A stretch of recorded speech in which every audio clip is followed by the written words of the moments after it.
Boa tarde. Boa tarde, boa tarde, boa tarde. Antônio Sérgio, Canal Tributário Expert, entrando de surpresa para fazer um bate-papo rápido aqui sobre um assunto da área tributária. Rayane, fala, Rayane tá por aí. Rayane já entrou. Rayane, Diego, uma turma boa aqui, Rayane e Diego. Sejam bem-vindos, Rayane e Diego. Tudo bem? Boa tarde para vocês. Tudo bom? Gabriela já almoçou. Almoçou e estava aí passeando no celular e viu um ao vivo aqui. Professor ao vivo, não estou sabendo de nada. Vou entrar para ver o que é. Fez bem, Gabriela, ter entrado. Rafael, tudo bom? Rafael Gonçalves. Bom, pessoal, é o seguinte. Eu estava conversando um assunto com uma sócia minha, com a Priscila, que é minha amiga, minha sócia, e a gente estava falando sobre um tema que eu falei, Pri, eu acho que esse assunto é interessante da gente conversar em público, da gente conversar com as pessoas acompanhando. É um tema que deve ser do interesse de outras pessoas. Então foi por isso que eu quis fazer esse bate-papo com ela, não estava previsto, mas aí eu resolvi fazer esse papo com vocês mesmo assim. Legal, gente? Então, agradeço vocês que entraram aí, sejam bem-vindos. E já estamos com a professora Priscila, toda rosa no ar. Fala, Priscila. Olá, tudo bem? Tudo jóia, Tudo tudo bom? Tá me jóia, ouvindo direitinho? tudo jóia. Entrei aqui de surpresa, já temos amigos aqui nos acompanhando. Olha que legal, que bacana, que bacana. É, tô vendo, que legal. Muito É, legal, muito legal. Essa forma de comunicação com a galera é muito eficiente, né? É muito legal sim, poder transmitir. muito. E muito prático, né? Muito prático também. Então, o que eu estava dizendo Uhum. para eles, Pri, é que nós dois estávamos conversando sobre um determinado tema, e aí me veio à cabeça que falar, bom, esse assunto pode ser de interesse de outras pessoas também. Então, essa live não foi programada e ela também vai ser rápida, Uhum. vai ser um bate-papo rápido, mas é só para a gente dividir um assunto que nós estávamos conversando e eu achei legal passar para vocês que nos acompanham. E o assunto era o Sim. seguinte.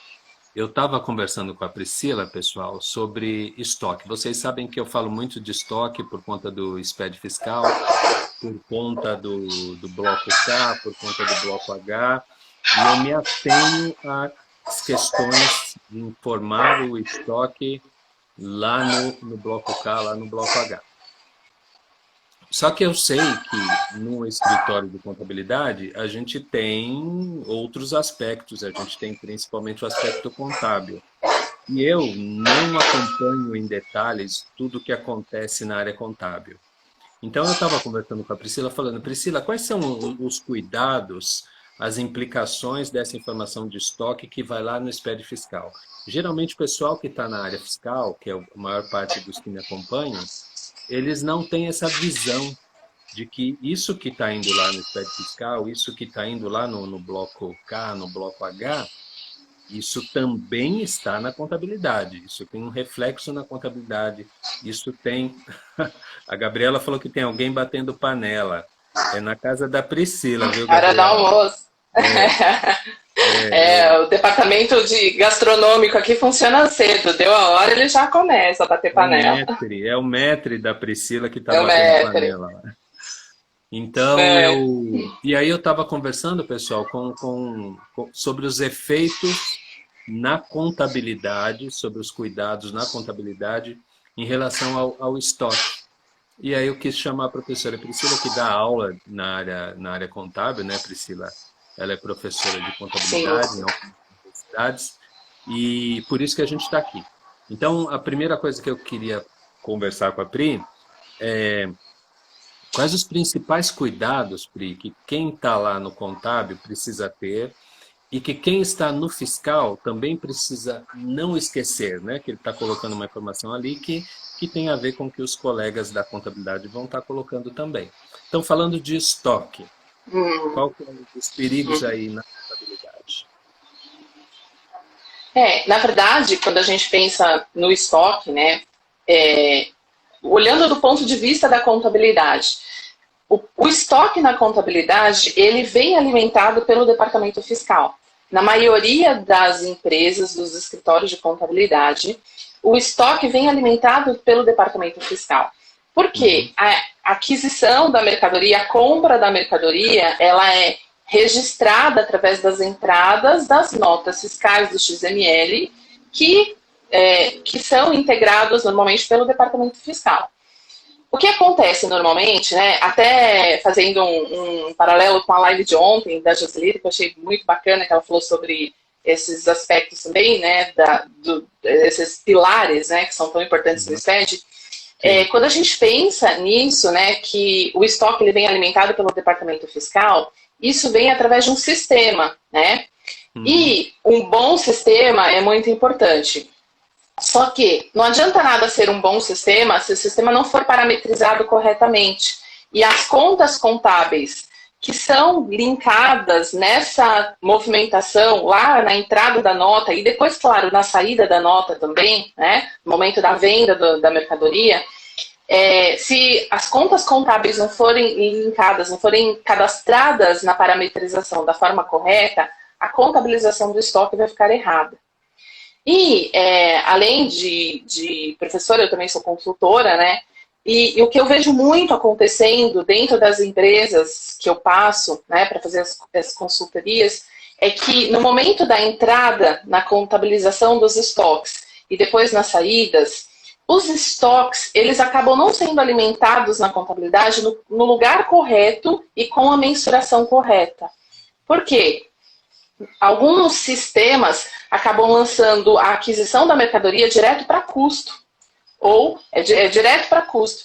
Só que se a gente pensar, né, contabilmente, quando uma empresa ela adquire uma mercadoria, no momento que ela adquiriu uma mercadoria, aquela mercadoria não é custo para ela ainda. Aquela mercadoria que ela adquiriu é um investimento. Essa mercadoria faz parte do patrimônio da empresa. E se ela for lançada lá no fiscal e o link, a parametrização no sistema, jogar essa contabilização para custo, primeiro, a empresa está deixando de ter no seu patrimônio um valor que pode ser considerável dependendo da quantidade de estoques que a empresa tem. Né? Então, ela pode estar deixando de ter um valor considerável no seu patrimônio. Outro ponto é que quando ela joga direto para custo, né, e ela está promovendo um resultado para a empresa, né, um resultado final lá, entre lucros e prejuízos, ela está promovendo um lucro menor do que ele realmente seria. Ou, de repente, um prejuízo que não é real. E por que eu falo isso? Porque quando a empresa compra uma mercadoria, se é patrimônio para ela, né, no momento que ela compra a mercadoria, é dela, a mercadoria é dela. Ela detém a propriedade daquela mercadoria. Ela ainda não vendeu aquilo. Então, ela tem a propriedade daquela mercadoria. Se ela tem a propriedade, ela tem o controle. Ela consegue realizar o que ela quiser. Se ela quiser, de repente, pegar aquele estoque e doar para alguém, ela tem esse controle. Ela pode fazer isso. Se ela quiser pegar aquele estoque e vender tantas quantidades, ela também consegue. Só que, a partir do momento que é jogado para custo, o que a contabilidade entende quando isso vai direto para custo? Entende que a empresa comprou algo que ela já teve que usar, ou seja, ela já tirou do patrimônio dela, ela já gastou. Então, se ela comprou, vamos supor, se comprou lá 10 mil reais de produtos que ela lançou direto para custo, a contabilidade está interpretando isso como se ela já tivesse gastado esses 10 mil reais para promover uma receita, só que ela não gastou ainda. Isso ainda está no patrimônio dela. Né? Então, esse é um dos pontos. Né? É como se ela já tivesse vendido. Mas aí depois a apuração do estoque é feita direto no custo. Só que a contabilidade, né, um dos princípios da contabilidade é o princípio da oportunidade, que o registro contábil precisa ser feito no momento adequado. Ou seja, se a gente contabiliza um estoque direto para custo, depois vai lançar as vendas, também vai baixar tudo como custo. E aí depois isso vai ser acertado lá no final do exercício, né, como estoque de fato. o momento em que a empresa está levantando um resultado, às vezes a empresa está levantando um balancete, está mandando um balancete para o banco, até para conseguir um empréstimo, até para conseguir um financiamento, com um resultado menor do que ela deveria apresentar por causa dos estoques. E assim como no fiscal, assim como o sistema SPED, ele controla, né, muito a vida da empresa através dos estoques, né, o que a empresa está fazendo de certo e errado, a contabilidade também, porque tudo isso que está no SPED tem que estar refletido no contábil. Se você tem no SPED uma posição lá na entrega do bloco K, do bloco H, se você tem uma posição de um valor de um estoque, que esse valor não se repete na contabilidade, certamente a empresa tem um problema com o fisco. Certamente ela vai ter um problema sério com o fisco. Pode falar. Aí, tem uma pergunta aqui. O Joel Realino. O Joel está perguntando assim, professor, pelo amor de Deus, não existe uma tabela com código de barras, mais NCM, mais CEST, mais alíquota? Não, Joel, não existe, Joel. Não existe porque seria uma tabela muito complexa, né?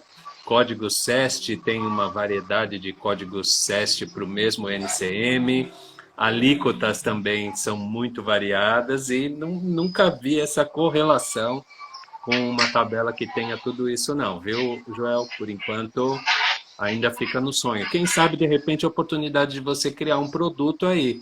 Eu acho que vai ter uma grande procura, Joel. Tá bom? Deixa eu só ver se tem mais algum comentário, Pri. Professor. Tem um aí embaixo. O Diego está perguntando o seguinte: quando a empresa está obrigada à entrega do SPED do bloco K? O Diego, está obrigada desde 2019 as empresas que não são do Simples, que são indústria, importadores e atacadistas. Então, indústrias, importadores e atacadistas aqui em São Paulo, desde o ano passado, todos já estão obrigados à entrega do bloco K, entrega parcial do bloco K, mas todos já estão obrigados, tá? Então, se for indústria, se for importador, se for atacadista, já está obrigado. Ver se tem mais alguma. Você viu mais alguma aí, Pri? Acho que não, né? Não vi mais. Só passou direto. O Joel... tem um... Professor Marco... É ali, não é? Espera aí. Professor Joel está dizendo... quando a empresa está obrigada ao bloco K... O Joel está dizendo, professor, mas um código de barras possui um NCM e um CEST. Sim, Joel. Código de barras possui um NCM e um CEST, mas não existe uma tabela fazendo essa correlação. E é importante lembrar também, Joel... Seria lindo, né? Código de barras não é obrigatório, não são todos os produtos que têm código de barras, tá? O código de barras ele é restrito para alguns produtos. Aí o Joel está dizendo que o que pode variar é de estado para estado. Mas não existe, Joel, não existe essa tabela. Ô Pri, deixa eu te perguntar uma outra coisa. Quando eu fiz contabilidade, lá em Barbacena, nos anos 80, quando eu era criança, lá em Barbacena, existia lá uma regra, né, para valoração dos estoques. PEPs, UEPs e custo médio. Depois dessa onda dos CPCs, dessas novas legislações de IFRS, como é que está essa questão da valoração dos estoques? Ainda temos PEPs, UEPs e custo médio? Ou os CPCs já estão mandando uma outra linha? Na verdade, a metodologia do refrigerante ainda existe, né? Ainda existe, né? A Pepsi está aí ainda. Ainda existe. Ainda está. A metodologia do refrigerante ainda existe. Na verdade, assim, essa é a valorização para você fazer a baixa, né? No momento da venda. Então, quando a empresa vende a mercadoria, de que modo ela vai dar a baixa no que estava no estoque? Por quê? Quando a venda é feita, pode ser que a empresa tenha dado já várias entradas, ou de fornecedores diferentes, ou em momentos diferentes, referente ao mesmo produto. E essa entrada ela pode ter custos de aquisições diferentes. Então, essa metodologia ela vai mensurar o que sobrou no estoque, no momento em que a venda foi realizada. Se ela vai mensurar o que sobrou no estoque através de um dos métodos, PEPs, primeiro que entra, primeiro que sai. Então, a baixa vai ser feita sempre pelo estoque mais antigo primeiro, o que entrou primeiro. O EPS seria o último que entra, o primeiro que sai. Então, a baixa seria realizada pelo último, né? Só que aqui no Brasil, esse não é um método muito usado e não é um método normalmente aceito pelo fisco. Por quê? Quando você baixa pelo custo mais recente, normalmente ele é mais alto e implica num custo maior. E isso vai refletir no resultado da empresa, que é base de cálculo do imposto de renda e da contribuição. Então, aqui no Brasil isso não é tão aceito. E a média seria uma média entre o que entrou e o que saiu, né? É feita sempre uma baixa com base na média. Agora, um outro ponto bem importante quando a gente fala de mensuração do estoque é também na entrada. E aí, de novo, a gente tem que pensar lá o que está registrado lá no fiscal, né? Por quê? Na contabilidade, até se a gente pensar pela forma como deve ser feita a contabilização dos estoques, a gente contabiliza no estoque, a gente considera como estoque do produto o custo de aquisição do produto, mas todos os gastos imprescindíveis para aquele produto estar disponível para venda, menos os tributos que são recuperáveis. Ou seja, todas essas informações vêm do fiscal de novo, né? Então, no momento da entrada da mercadoria, se a gente registrar, né, como estoque só o valor do produto e simplesmente esquecer de registrar outros gastos, como, por exemplo, a empresa pagou um ICMS-ST que ela não vai ter direito a crédito, ou tem seguro, tem frete na nota fiscal, que a empresa teve esse gasto, tudo isso é gasto imprescindível. Às vezes, essa mensuração, as pessoas acreditam que são só da indústria que precisam ser feitas aquelas composições de custo, né? Material direto, material indireto, mão de obra direta, mão de obra indireta. Às vezes as pessoas acreditam que só na indústria, porém, mesmo as empresas comerciais, elas precisam fazer essa mensuração na entrada da forma correta. E levar em consideração que também o que está lá no estoque não pode amparar o tributo que vai ser recuperado. Então, se a empresa vai tomar crédito de ICMS, por exemplo, nas entradas, ela tem que descontar esse crédito de ICMS lá no valor do estoque. Então, se a empresa comprou um produto por R$1.000, para esse produto ela tem mais um frete de R$200, né, que ela pagou lá na nota fiscal. Então, o valor da entrada é R$1.200. Só que ela teve R$100 de ICMS destacado que ela vai tomar crédito. Na verdade, o valor do estoque dela é R$1.100 e não R$1.200, ou não só R$1.000. Então, esse cuidado é muito importante. E, de novo, se na contabilidade tiver registrado diferente o que está registrado no fiscal, na hora da entrega do SPED contábil, na hora da entrega do SPED fiscal, com certeza o fisco vai achar um problema sério, né? Beleza. Temos perguntas aqui. Muito obrigado. Vamos lá, deixa eu ver aqui. O Diego está perguntando se o bloco K é entregue mensalmente ou anual. Diego, mensalmente, dentro do SPED fiscal, até o dia 20 do mês seguinte, tá? Bloco K é todo mês, desde o ano passado. Diego também está perguntando como pode ser feito com a quebra de estoque. Diego, fiscalmente falando, a quebra de estoque tem que emitir uma nota fiscal, né? A princípio tem que emitir a nota fiscal para registrar.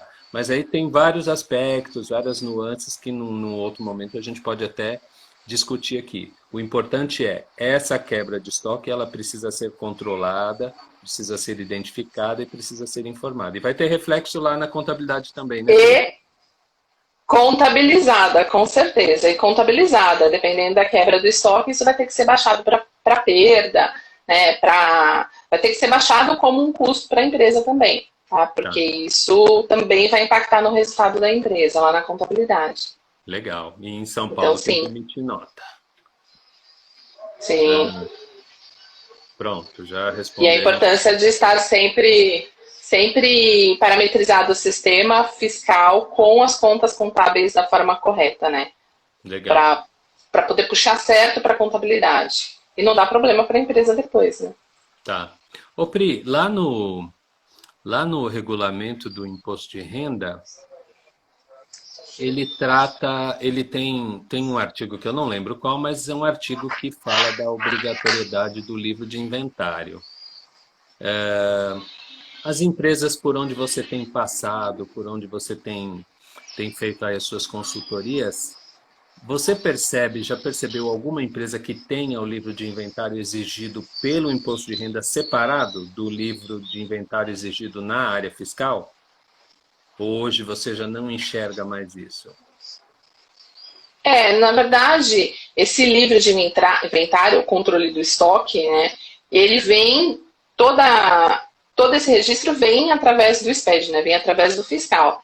Sim, Então, e as pessoas se enganam, né, acham que é só uma legislação estadual que obriga, né, a ter o livro de o inventário, mas o inventário, livro de isso. inventário, ele é uma obrigação, inclusive, federal, e o próprio regulamento determina isso. Eu não vou lembrar agora qual que é o artigo que fala, né, no regulamento do Eu imposto sei de que renda. tem um artigo lá, mas não Mas, lembro qual também. é, mas tem sim, tem um artigo que fala da exigência, né, desse controle de estoque através do livro de inventário. Tá. E é muito importante, né? Assim como o fisco estadual usa o inventário, usa o controle de estoque para saber o que a empresa está fazendo, para fiscalizar a empresa, o imposto de renda também quer saber, porque a empresa ela pode estar movimentando algo, né, que Tá. está deixando de recolher algum tributo, está recolhendo algum tributo da forma errada, está compondo um resultado da forma errada, e aí vai impactar na distribuição de lucro, vai impactar na base de cálculo do imposto de renda e da contribuição. Tudo isso tem efeito, né? Não dá É, para desassociar as coisas, né? É um efeito em cascata. é.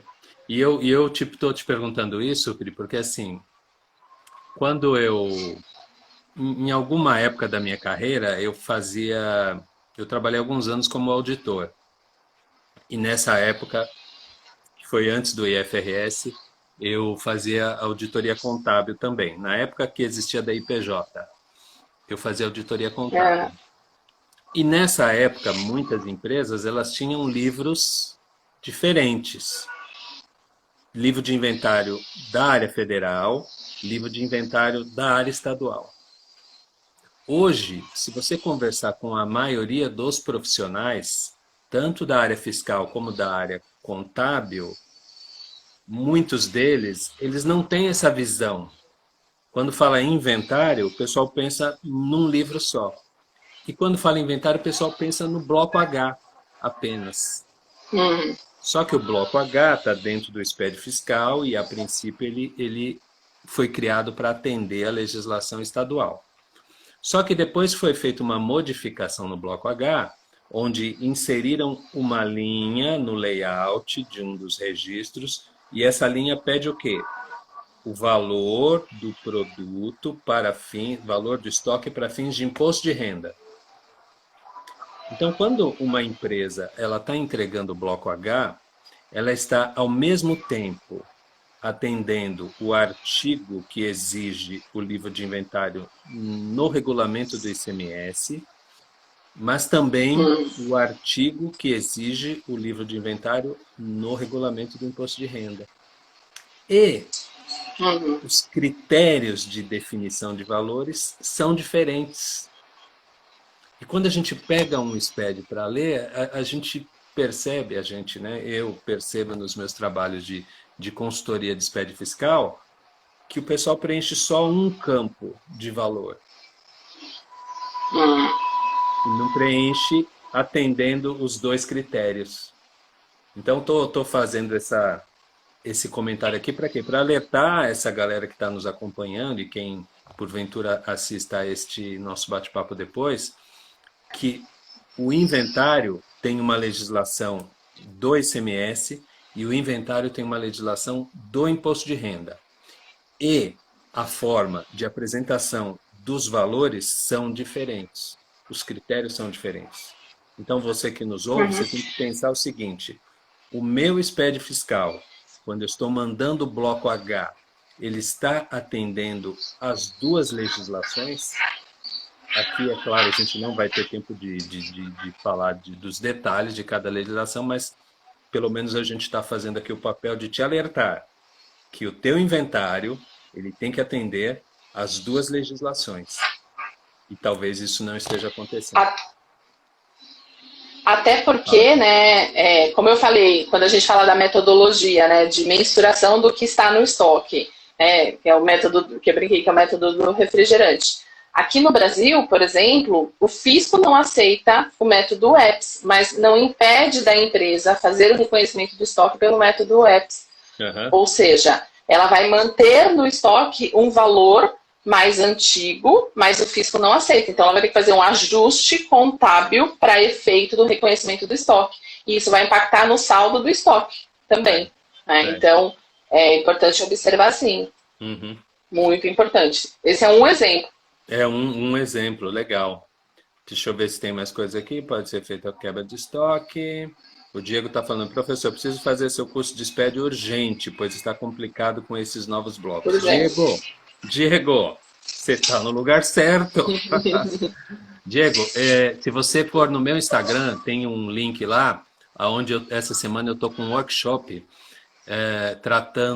oferecendo 3 aulas para quem quer ser consultor, professor ou palestrante de SPED fiscal. É um curso de especialização em SPED fiscal. E na terça-feira, Diego, eu vou abrir inscrições para a próxima turma de especialista de SPED fiscal. Então é só você me acompanhar aqui que você vai ter o link e você faz esse curso com a gente, que é muito bacana, muito bacana. Vai ser uma alegria ter você lá com a gente. Deixa eu ver se temos mais alguma coisa. Acho que não temos, Pri. Então, acho que fizemos aí um bate-papo rápido para o pessoal ter uma ideia desse assunto do estoque. Se alguém tiver dúvidas desse assunto de estoque, manda para mim ou manda para a Priscila, tanto no meu Instagram como no Instagram da Priscila, que é seu Instagram, Pri? @metasucessos. Eu vou digitar ele aqui nos comentários, mas é @metasucessos. Metasucesso, sem tracinho, com 2 S's. E um Sucessos plural, né? no final. Metasucessos. Aí já está aí, @metasucesso. Isso. Tá bom. E aproveito também para Isso. dizer que quem precisar de mentoria na carreira, a Pri é mentora também na carreira na área fiscal e mentora também em outras áreas, né, da vida como um todo, né, Pri? Então, quem precisar de mentoria aí pode procurar a Uhum. Priscila. Legal para quem está Também, também. agradecendo. Agradeço à professora Priscila por esse bate-papo em público aqui, né? Uma conversa de boteco em público. E Conversa de boteco na hoje, hora do almoço, batendo panela. hoje à noite, pessoal, nós vamos ter uma live, essa programada, essa de 1 hora com a professora Priscila, que vai falar de mentoria de carreira, tá? Então vai ser muito legal vocês estarem lá com a gente. E a gente vai ficar 1 hora lá falando de carreira na área fiscal, de satisfação, de alegria, de Uhum. dificuldade, de De projetos, transição. de transição. Vamos falar de tudo isso com a professora Priscila. Tá bom, galera? Então, aguardo vocês às 19. 19 horas aqui nesse mesmo Instagram. Se puderem, apareçam por lá. Bom feriado para quem não aparecer por lá hoje à noite. Valeu. Tchau, Pri. Obrigada, Tchau, galera. Obrigada, galera. Vou professor. fazer um print aqui, Pri, nosso. Espera aí. Pronto, depois eu te mando. Tchau, gente. Legal. Tchauzinho. Tchau.